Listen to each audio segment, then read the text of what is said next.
4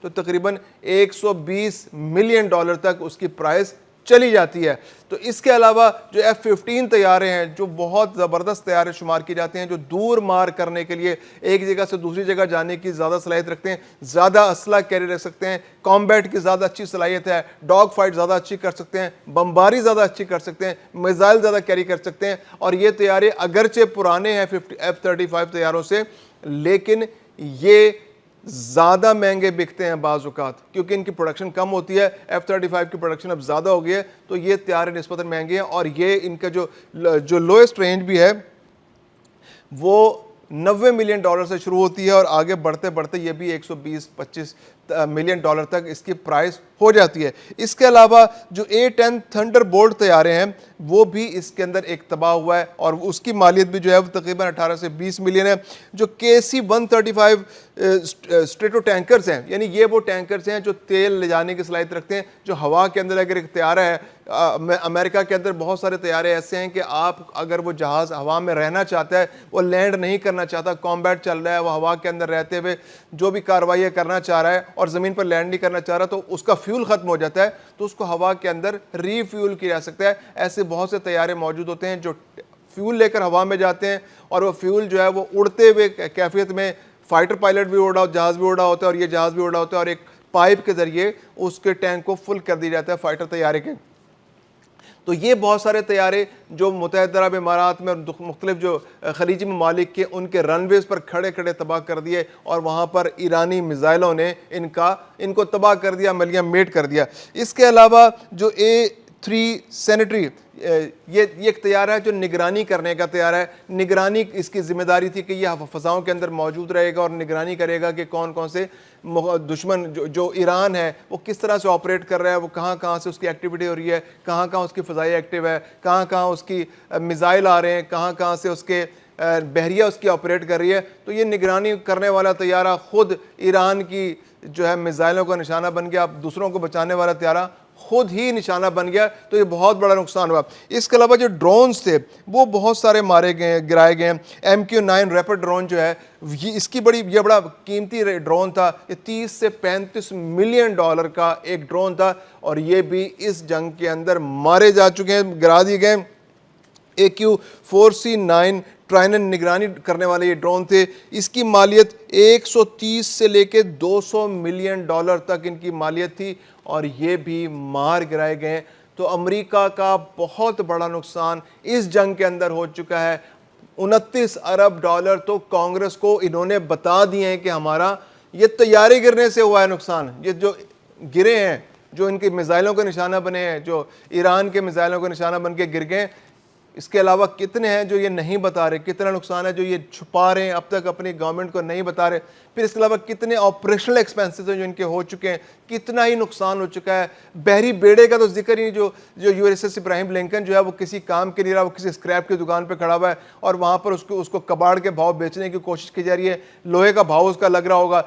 وہ جو USS Gerald ہے وہ بھی یہاں سے نکل چکا ہے، بھاگ چکا ہے، وہ بہانے ڈھونڈ رہا ہے کہ اس کو واپس جنگ میں نہ آنا پڑے، کیونکہ اس کے اندر بھی بہت زیادہ نقصان امریکہ کو اٹھانا پڑا ہے، اور وہاں پر بھی نقصانات کافی شدید ہیں، اور اس کے بارے میں بھی یہی اطلاعات ہیں کہ وہ شاید دوبارہ آپریشنل نہ ہو سکے۔ امریکہ کا بھرم ٹوٹا ہے، اس جنگ نے امریکہ کا بھرم توڑا ہے کہ وہ دنیا کی بڑی سپر پاور ہے، اس کے پاس بڑے بڑے اسلحے ہیں، بڑا گولہ بارود اس کے پاس ہے، تو وہ بھرم اب ختم ہوتا جا رہا ہے۔ پھر اس کے علاوہ یہ کہ ایران جس پر کارپیٹ بمباری کی گئی، اس کی انسٹالیشنز کو تباہ کیا گیا، اس کے ایٹمی ریکٹرز پر حملے کیے گئے، اس کے مختلف جو ان کے لیڈرز تھے، جو ان کے سپریم کمانڈر تھے، ان کو نشانہ بنایا گیا، آرمی چیف کو نشانہ بنایا گیا، پاسداران انقلاب کی لیڈرشپ کو نشانہ بنایا گیا، ان کے سائنسدانوں کو نشانہ بنایا گیا، ان کی دفاعی تنصیبات کو نشانہ بنایا گیا، ان کے جہازوں کو نشانہ بنایا گیا۔ اس سب کے باوجود ایران دوبارہ سے اپنی دفاعی صلاحیت کو پاؤں پر کھڑا کرنے میں کامیاب ہو چکا ہے۔ 6 ہفتے کی جنگ میں بہت نقصان ہوا ایران کا، اس میں چھپانے کی بات نہیں، نہ ایران نے چھپایا، لیکن جو سب سے امپورٹنٹ بات ہے وہ یہ ہے کہ ایران نے دوبارہ سے جہاں پر ان کا دفاعی سامان پیدا ہوتا تھا، دفاعی پیداوار کے جو کارخانے تھے، ان کو دوبارہ سے آپریشن کر لیا ہے۔ جو سب سے امپورٹنٹ ان کی چیز تھی، ان کی جو میزائل ٹیکنالوجی تھی، جو ڈرون بنانے کی ٹیکنالوجی ان کے پاس ہے، وہ دونوں انتہائی آپریشنل ہیں۔ جتنا نقصان، کیونکہ جب جنگ ہوتی ہے بہت زیادہ میزائلز استعمال ہوتے ہیں، اور میزائل استعمال کیا کہ ایران کے پاس کوئی آپشن نہیں تھا. ایران کی سرحد تو کسی ایسے ملک سے نہیں ملتی تھی جس سے اس کی جنگ ہو رہی ہے. اسرائیل اس کا مین ٹارگٹ تھا, امریکی جہازوں کو ٹارگٹ کرنا تھا. پھر امریکی انسٹالیشنز جو خلیجی ممالک کے اندر ہیں, جو ان کی تنصیبات ہیں امریکہ کی, جو پورٹس تھے, جو فلیٹ کھڑے تھے, ان کو نقصان پہنچانا. تو اس کے لیے تمام کے لیے ایران کو میزائلز کی ضرورت تھی. ایران کی فضائیہ تو اتنی مضبوط نہیں کیونکہ دنیا سے اس کو جہاز نہیں مل رہے تھے پابندیوں کی وجہ سے, نہ اس کے پاس کوئی ایسی پروڈکشن کا سسٹم ہے کہ وہ اپنے ہوائی جہاز بنا سکے, جنگی جہاز. تو اس کے بعد جو بنانے کی چیز تھی, اس نے ڈرونز بنائے, بہترین دنیا کے ڈرونز بنائے. خرم شہر جو شاہد ڈرون ہے اس کے, تو یہ شاید میزائل ہے. یہ اس طرح سے ان کے جو ڈرونز تھے, ان کے جو میزائلز تھے, انہوں نے بہت تباہی امریکہ کے لیے مچائی, جن میں پہلے ذکر کیا کہ 29 ارب ڈالر کا تو صرف جنگی جہازوں کی صورت میں نقصان ہو چکا ہے. بیری بیڑے اور باقی انسٹالیشنز کا ذکر تو علیحدہ سے ہے. تو وہ دوبارہ سے پروڈکشن جو ہے ایران نے مؤثر انداز میں شروع کر لیا, اور جتنے میزائل جو استعمال کر رہے تھے, اطلاعات یہ ہیں کہ وہ میزائلز انہوں نے دوبارہ بنا لیے ہیں. ڈرونز کی بڑی مقدار ان کے پاس دوبارہ سے آ گئی ہے. تو اب امریکہ اگر دوبارہ حملہ کرتا ہے تو ایران ایک بار پھر جم کے اس کا مقابلہ کرنے کو تیار ہے, اور اس کی دفاعی صلاحیت ایک دفعہ پھر دوبارہ اس نے اپنی ہمت بھی مجتمع کر لی ہے, اپنا اسلحہ بھی جمع کر لیا ہے, دوبارہ سے صف بندی بھی ہو گئی ہے, اور ایران کی فوج کسی بھی امریکی حملے کا جواب دینے کے تیار ہے. لیکن سب سے بڑی بات یہ ہے کہ پاکستان کی کوششوں سے اس وقت جو ثالثی کے لیے کوششیں ہو رہی ہیں وہ بہت قریب آتی دکھائی دے رہی ہیں, کامیابی سامنے نظر آ رہی ہے. پاکستان کی لیڈرشپ موجود ہے, سید محسن نقوی وہاں موجود ہے, جو پچھلے ایک ہفتے کے اندر انہوں نے 2 دورے کیے ہیں, اور اس جو حالیہ دورہ جو 2 دن سے جاری ہے, اس کے اندر بھی ان کی اس لیڈرشپ سے, ایران کی لیڈرشپ سے بار بار ملاقاتیں ہونی ہیں. صدر سے, وزیر دفاع سے, وزیر خارجہ سے, وزیر داخلہ سے, پاسداران انقلاب کی لیڈرشپ سے. تو سید محسن نقوی کی ان سب سے ملاقات ہو رہی ہے, اور توقع کی جا رہی ہے, امریکہ کو بھی بہت امید ہے, اور دنیا بھی نظر لگائے بیٹھی ہے کہ اس وقت ان ملاقاتوں کے نتیجے میں امریکہ اور ایران کے درمیان صلح ہو جائے گی, جنگ بندی ہو جائے گی, امن آ جائے گا خطے میں, جو دنیا کے لیے اور دنیا کے کاروبار کے لیے ایک زبردست خبر ہوگی.